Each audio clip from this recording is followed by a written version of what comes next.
slaves. We never intended them to be anything other than a slave.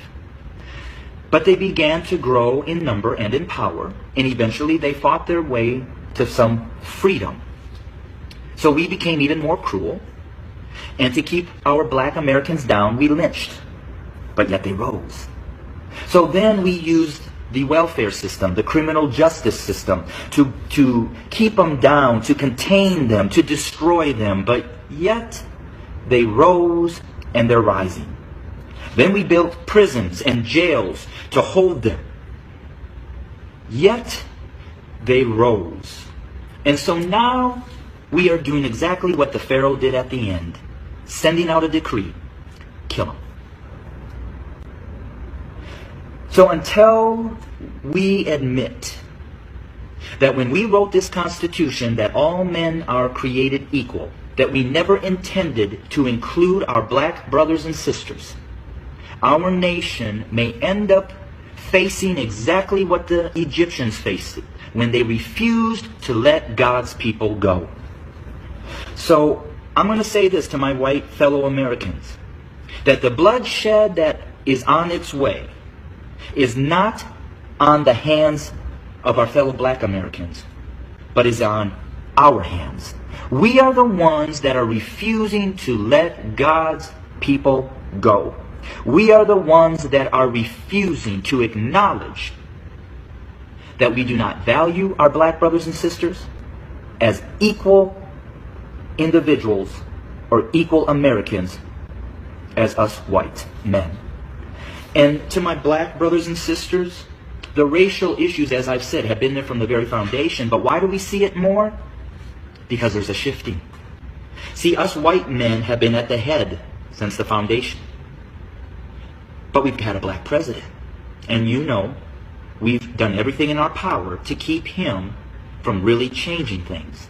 Now we have another minority rising to the top, a white female. What does that say? Those of us who are white men who have been at the head are now starting to see and fear that we are going to become the tail. And we know what we've done to you. And so now we're fearful that you're going to do to us what we have done to you.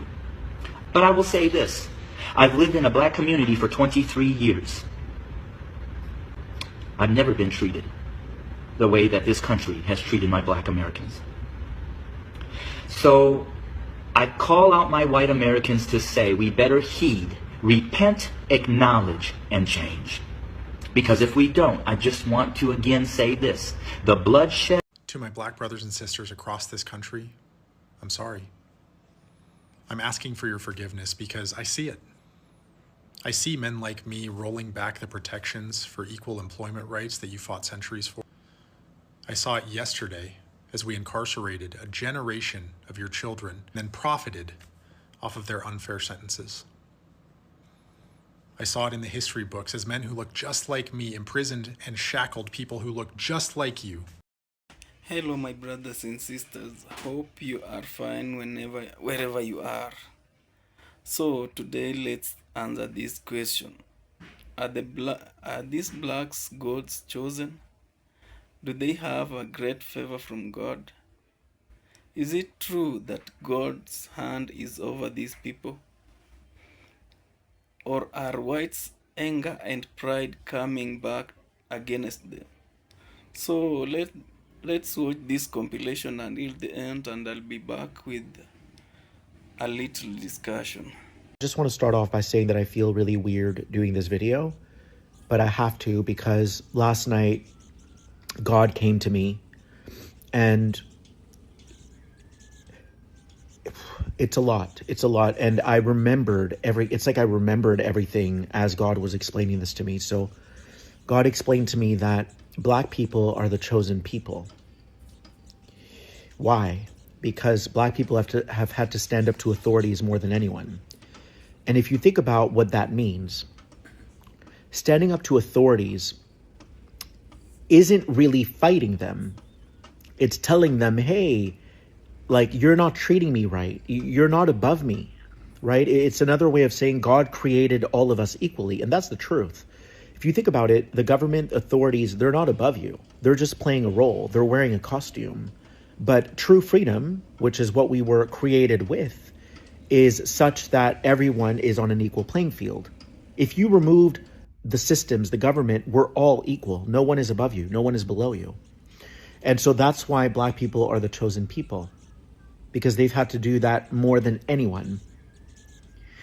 And what else was I shown? Man, there was so much, you guys. But they showed me why Black people love Jesus is because Jesus doesn't need praise. Jesus just came as a messenger, as God, to tell people that Black people are the chosen people. Basically, Jesus came here to tell the people. He didn't want any credit. He just wanted to tell people Black people are the chosen people. So, yeah, I remembered all of this last night, and it was a lot. But that's what's happening today.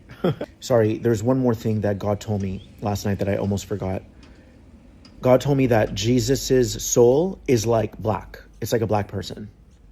Because Jesus stands up to authorities too. And so the soul of Black people and the soul of Jesus is the same. And so Jesus comes as a messenger to tell the people, trust me, I don't know why I'm the one getting this information, but Jesus comes to tell the people that Black people are the chosen ones.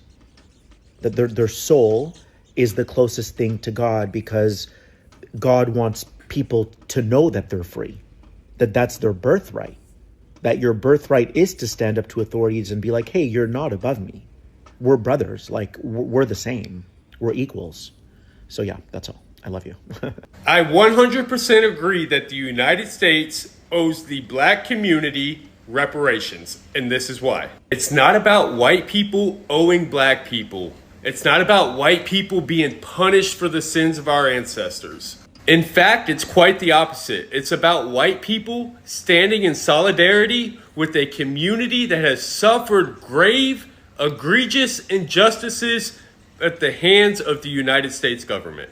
But first, we must decenter ourselves in this conversation, alienate ourselves from our privilege, and hold the United States institutions and systems accountable for the wrongs that they never rectified. From slavery to Black codes, to convict leasing, to Jim Crow segregation, to anti-Black housing policies, to mass incarceration, we have never rectified our wrongs as a country. If you look at our criminal justice system, 1 in 3 Black males carry convicted felon label. That is a real stat. Is it because they're inherently evil, or they just need more personal accountability, or is there something larger at play? All the data shows, by every statistical measure, the Black community has been disproportionately impacted by every institution or system in the United States, from education to healthcare to criminal justice system to banking to housing, which we still have de jure segregation in effect today. And when it comes to housing, neither parties are absolved from this, because both parties were responsible for the de jure segregation that we see today. The New Deal by Franklin Roosevelt didn't invent the segregationist practice of housing, but it did institutionalize it. Restricting access to capital for Black families while enriching white families, the big reason why we see the generational wealth gap we see today. And remember, public housing wasn't initially for poor people, it was for working class white families. But because of laws and policies implemented by the United States government, it reinforced segregation, because public housing was to reflect the racial composition of the existing neighborhood.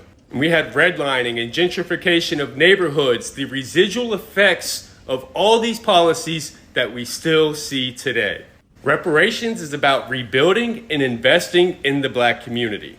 Our government was held accountable to some extent for the grave injustices that we committed, the atrocities that we committed against Native Americans. We were also held accountable for the Japanese internment camps. But the United States government never made good on its 40 acres and a mule to the Black community.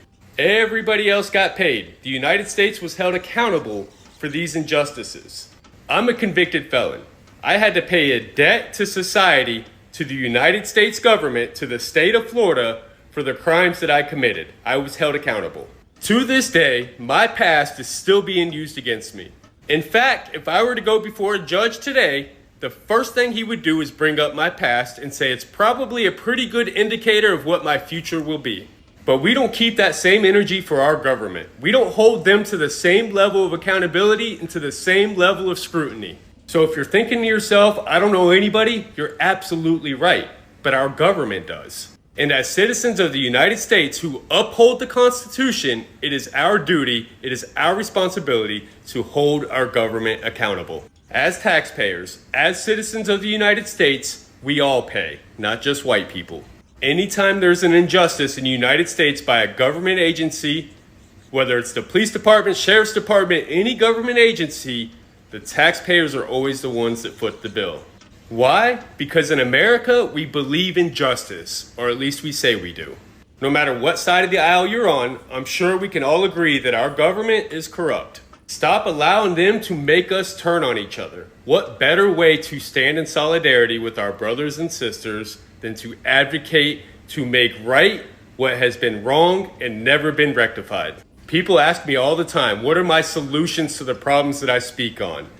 Well, I can assure you that this would be a step in the right direction. This is the pathway forward. Reparations in America today. The reason it matters that Jesus is black, yeah, I know what you're saying. It doesn't matter. It matters, bro. We stole an entire identity from these people. There was a race that was chosen by God, okay? When God was playing this Sims game, he chose a black character, okay? Because that most closely related and identified with his personality. He wanted to be humble. He wanted to come as a meek person. Bro, the entire Bible is a redemptive story about black people. From going from last to they're gonna be first, bro. It's the entire Bible is like the redemption of a race that was being used for slavery since the beginning of time. Think about this. This is why black people are superior to white people. This is why they can run faster. They have harder heads. This is why they can jump higher. They're the chosen race of God. It's so in your face, dude. The Egyptians with the cornrow hair. And now, where are all our Egyptian people, bro? I don't have any Egyptian friends.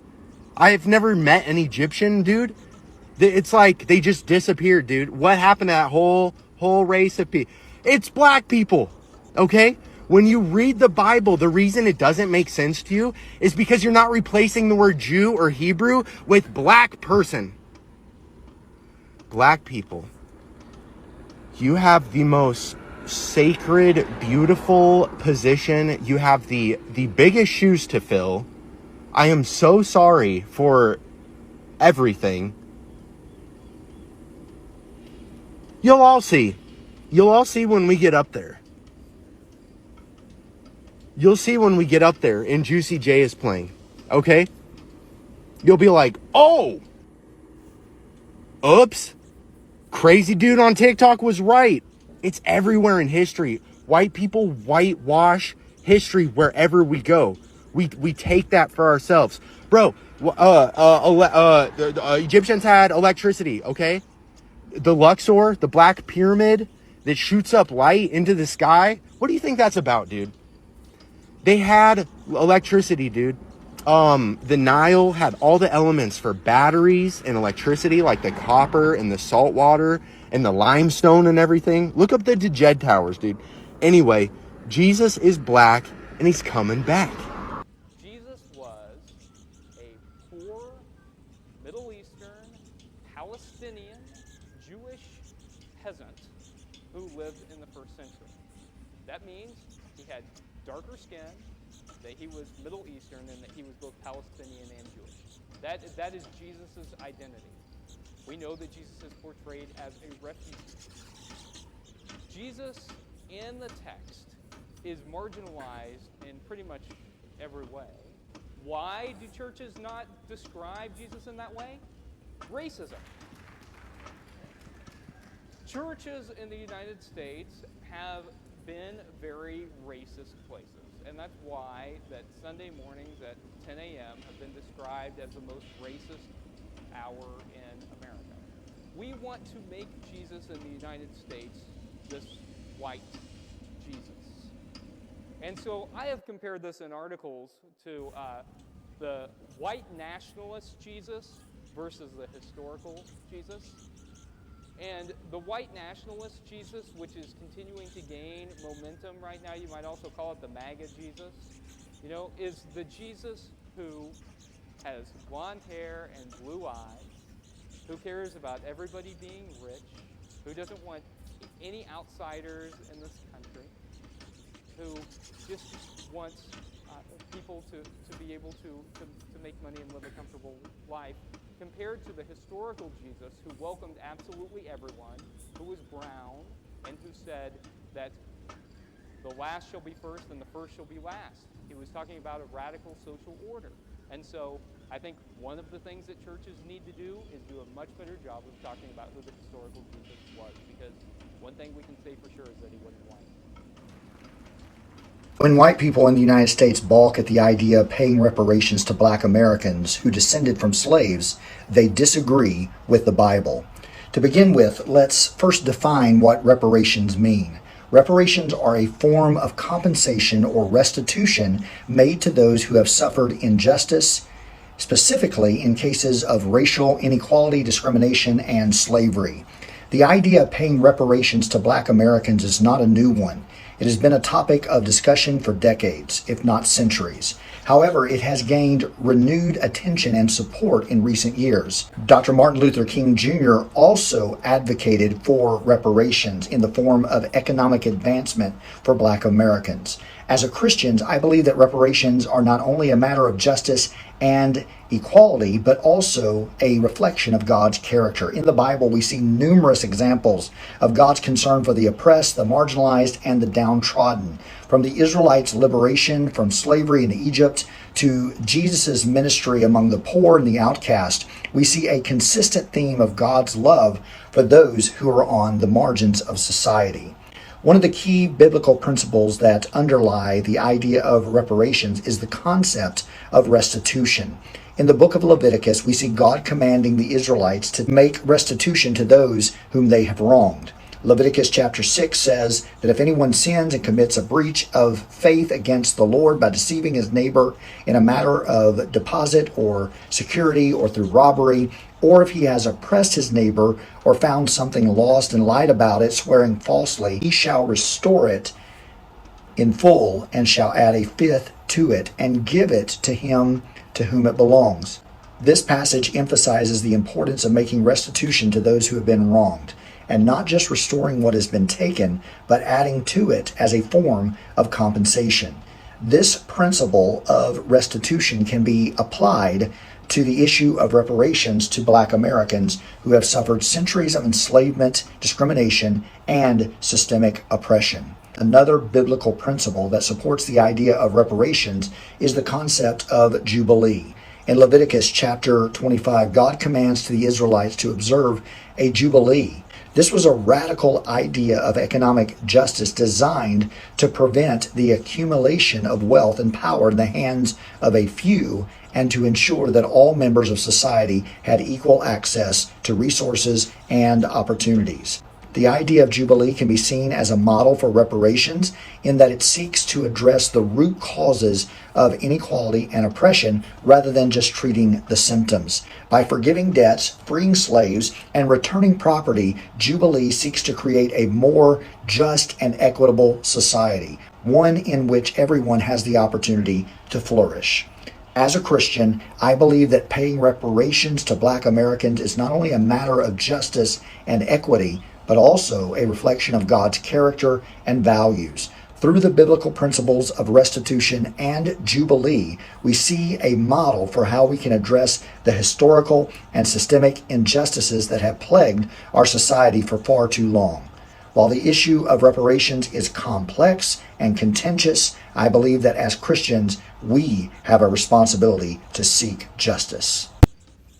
I'm often asked the question, why do you care about injustices perpetuated against black people in America? And why do you speak and write about these issues so frequently?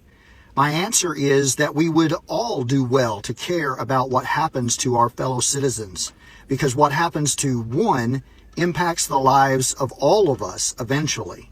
Certainly, black people don't need me to address these issues, as there are far more competent leaders and voices within the black community that do a far better job. But I need to speak up for my own sake.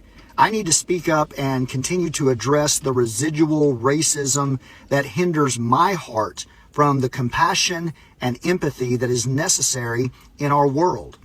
If the United States of America is my home, which it is, and I love my nation, then I know that we can all do better in understanding one another. To this end, I continue to write and speak out about these issues. Racism and discrimination are deeply ingrained issues in America, and the mistreatment of black people is a critical issue that needs to be addressed by everyone, not just black individuals or communities. It is imperative for white people to care about the mistreatment of black people in America for several reasons. First of all, recognizing the mistreatment of black people is a fundamental step towards combating racism and creating a more equitable and just society. Racism and discrimination have a profound impact on the lives of black individuals, causing them to experience numerous disadvantages, including lower economic opportunities, unequal treatment in the criminal justice system, and reduced access to quality health care. By acknowledging the existence of these disparities and the systemic factors that contribute to them, white people can help to create the conditions necessary to dismantle racism and discrimination. Addressing the mistreatment of black people is not only a moral obligation, but a civic responsibility. As citizens, it is our responsibility to work towards creating a society that is equitable, just, and inclusive. This requires recognizing and combating the systemic factors that contribute to the mistreatment of black people. By ignoring this issue, white people are not fulfilling their civic responsibilities and are perpetuating the harm that is inflicted on black individuals. As we have witnessed with the murder of George Floyd and most recently the beating death of Tyree Nichols, the mistreatment of black people impacts all members of society regardless of race. Racism and discrimination undermine the fabric of society by dividing communities and promoting mistrust and hatred. When black individuals are mistreated, it creates an environment in which fear, mistrust, and hatred can flourish, eroding the social cohesion that is necessary for a healthy and thriving society. This has an impact on everyone, regardless of race. The mistreatment of black people is an issue that has deep roots in American society. From slavery to segregation and the ongoing impact of systemic racism, the mistreatment of black people is not a new issue. By acknowledging the history of racism and discrimination in America, white people can understand the root causes of these current disparities experienced by black people and take the necessary steps to address them.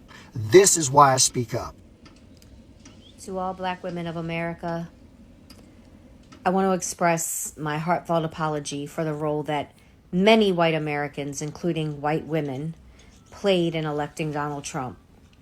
I recognize the pain and frustration that this has caused in black communities and the ways this outcome has undermined the rights, the safety, and the dignity of so many, especially black women. I understand that black women have long fought for justice and equity, not just for themselves, but for all marginalized communities.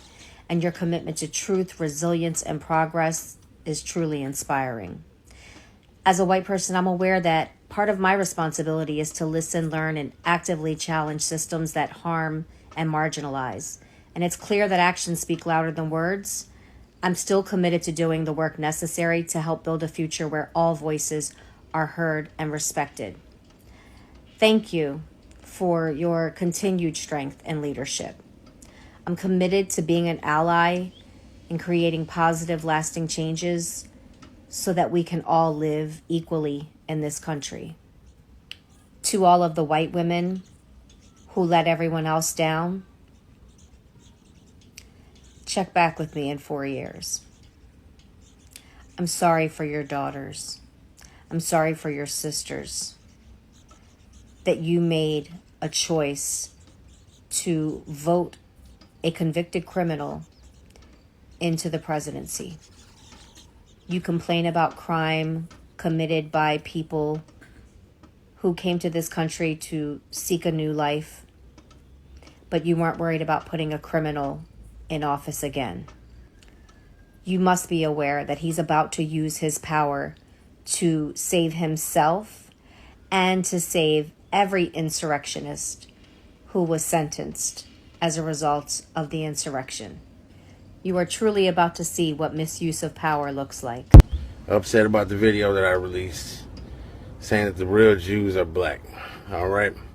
The real Jews are black. You need to get over that bullshit, man. Moses was black. Charlton Heston, who played Moses, was white. That was a movie, okay? If Moses was white, how would he pass as the Pharaoh's grandson? That's something you need to think about. It's right there in the book, okay? He would have stood out over there in Egypt, all right? The Pharaoh looked like Eddie Murphy. He did not look like Charlton Heston, okay? Moses would have looked more like Richard Pryor. Y'all need to get it straight, man. History is history. Are you upset? Will you deny a Mashiach, a Messiah, to come back and carry your sins because you don't like the color of their skin? You'd be disappointed, man.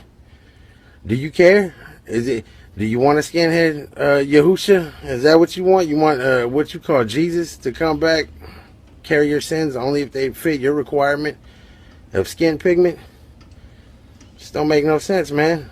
Mashiach was sitting in Egypt as a baby. All right? How would he been hidden over there? If he was white, he would have stood out. The Hebrew Israelites are black, okay? You Khazars saying you're them and that you're the bloodline. You're wrong. You want to get grafted in through faith? Fine. I'm down with that. You see me, I have no motive, all right? I'm not black. I don't think you get in just for being black. You don't get in the kingdom for that. You got to keep Torah. There's a lot involved, all right? But the curses in Deuteronomy are about to end. And it says in the book, I'll bless those that bless you and curse those that curse you. And out of you all nations shall be blessed. All right? When them curses in Deuteronomy end, are you going to be found blessing the real Jews, the black people, or are you going to be cursing them? All right? You need to think about these things. It's all in that book nobody wants to read, but everybody acts like they know so well. So if you want to hate on me, you want to threaten me, do whatever. I ain't hard to find. It is what it is. I'm out. But I need to put this out there and put this out there right now. The white Jews that you and I have honored and been taught all these years are God's chosen people is an absolute lie. They are imposters. They are fake. They are descendants of the Romans that rose up into power in between the New Testament and the Old Testament that we as Christians believe was the Dark Ages, but God was speaking. We were talking about the book, The Zionist Movement. We was talking about the history of the original Jews. And John here has some history that most people don't know. And what was that history you said? Tell me what you just said again. I gotta get on camera. But there's only one true ethnic Jew, the Mizrahi Jew, because they are Africans, and if you read the original Bible written in Phoenician Hebrew, they're not. Jewish people are not Europeans. The modern Jews in Israel are Russians or Khazars to be precise, from Russia. And would you learn that history? I learned it from my grandfather that he was because he was an Ashkenazi. Hello and welcome back. White sends apologies to blacks after coming to terms. They have realized the injustices that these people have been through. Most of them have come out to offer their apologies to these blacks, citing many issues. Others that come way back from history. Out of this apology, you realize a lot of things that came up in their apologies. You find that jails, prisons were not meant for any other white criminal, but they were strictly for blacks.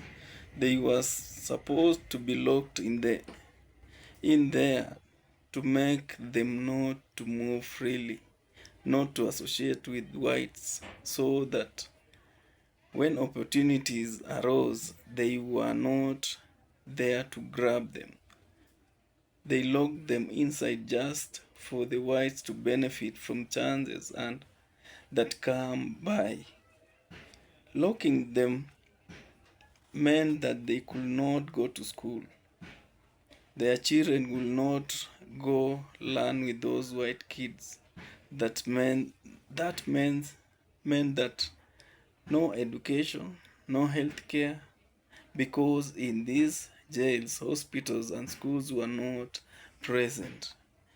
They never saw these people any better than slaves.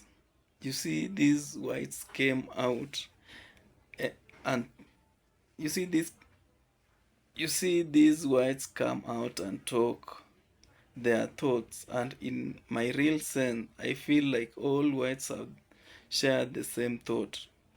They went ahead and made laws to block them out of freedom. Criminal justice systems were made in a way to destroy the blacks. You mean the target of this criminal justice system was to put these people, black people, down?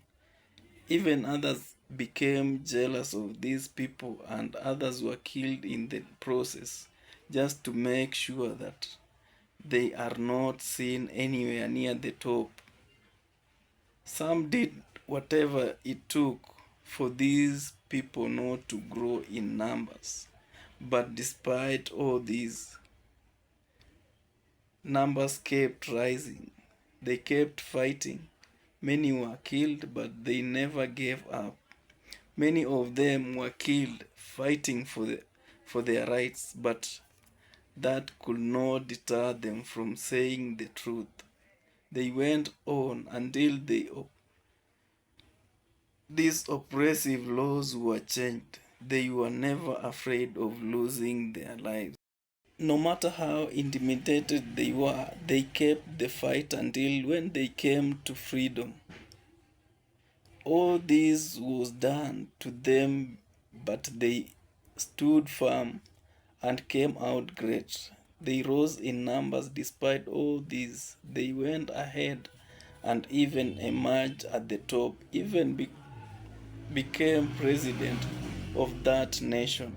A thing that never went well with these whites. A thing that they did everything to avoid, but through these people's effort, they made it. Even at his tenure, they stood by for him not to change the laws that were made to oppress these blacks.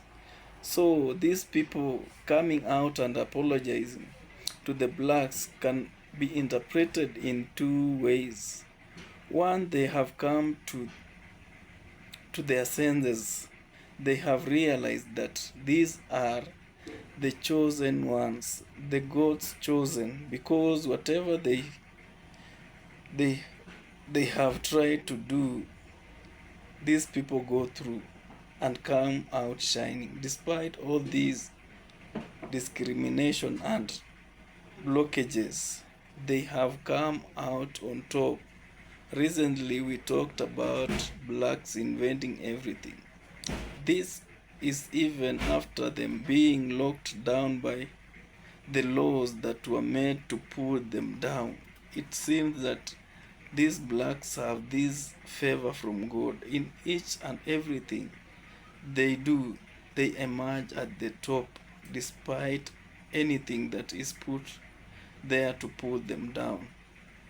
You can see these blacks everywhere on top, be it soccer, rugby, basketball, and even athletics. Maybe they have realized that these are God's chosen. No matter what you do to them, they will emerge winners.